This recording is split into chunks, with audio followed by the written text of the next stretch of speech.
नमस्कार दोस्तों। अभी भारतीय सरकार के द्वारा कृषि मंत्रालय ने लोकसभा के अंदर कुछ इंपॉर्टेंट बातें मेंशन की है कि किस प्रकार से हम राज्य सरकार और यूटीज के साथ मिलकर किसानों की आमदनी बढ़ाने के ऊपर फोकस कर रहे हैं। तो उनमें से कुछ महत्वपूर्ण जो स्टेप्स हैं उनको मेंशन किया गया है। पहला स्टेप इन्होंने बोला है कि increasing the crop production and productivity, यानी कि यहाँ पर फोकस किया जा रहा है कि किसान की फसल का उत्पादन और उत्पादकता को कैसे बढ़ाया जा सकता है। तो इसमें इन्होंने मेंशन किया कि हम अगर आपकी बेहतरीन क्वालिटी के सीड को उपलब्ध करवाएंगे या जो हमारे इनपुट्स हैं उनको आपका अच्छी और उत्तम गुणवत्ता को उपलब्ध करवाएंगे तो किसान की फसल का उत्पादन बढ़ाया जा सकता है, उत्पादकता को बढ़ाया जा सकता है।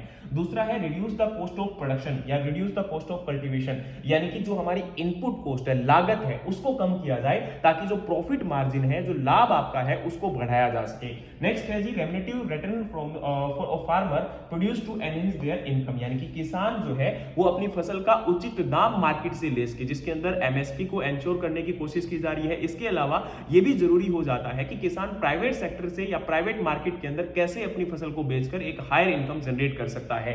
नेक्स्ट फोकस किया जा रहा है एग्रीकल्चर डाइवर्सिफिकेशन, यानी कि कृषि विविधीकरण। इसमें होता है कि हमारा केवल और केवल फसल में हम लोग गेहूं और चावल की फसल के ऊपर आश्रित ना रहें, बल्कि हमें फल, सब्जियां, इन फसलों के ऊपर भी आपका डिपेंडेंट होना चाहिए। इसके अलावा हमें कोशिश करनी चाहिए कि हम लाइव स्टॉक सेक्टर है या फिशरी सेक्टर है वहां से कैसे इनकम को जनरेट कर सकते हैं। तो किसानों को यहां पर डाइवर्सिफिकेशन की तरफ जोर दिया जा रहा है ताकि आपका किसी भी प्रकार से जो बायोटिक या एबैक्टिक फैक्टर की वजह से एक सेक्टर अगर फेल हो जाए तो दूसरे से हमें एक आमदनी मिल सके। नेक्स्ट आपका है development the post harvest and value addition. इसके आधार पर यह कोशिश की जा रही है कि फसल को उत्पादन करने के बाद जो लॉस आपका हो जाता है, नुकसान हो जाता है, वो ना हो पाए। जैसे अब टमाटर से आपका चटनी बनाई जा सकती है, उससे प्यूरीज बनाई जा सकती है। इसके अलावा हम कोशिश कर सकते हैं जैसे मैंगो से आपका पिकल बनाया जाए। तो यहां पर क्या होता है कि अगर हम ये वैल्यू एडेड प्रोडक्ट बनाकर मार्केट में बेचते हैं तो वहां से आमदनी भी ज्यादा अर्जित की जा सकती है, जिससे किसानों के लाइवलीहुड के ऊपर फर्क पड़ेगा। नेक्स्ट है adaptation to climate change for sustainable agriculture and mitigation against the crop loss. आप लोगों को पता होगा अभी जो आपका एक प्रकार से मौसम के अंदर हमें तब्दीली देखने को मिलती है, कभी तापमान बढ़ जाता है, कभी ऐसे में बारिश हो जाती है।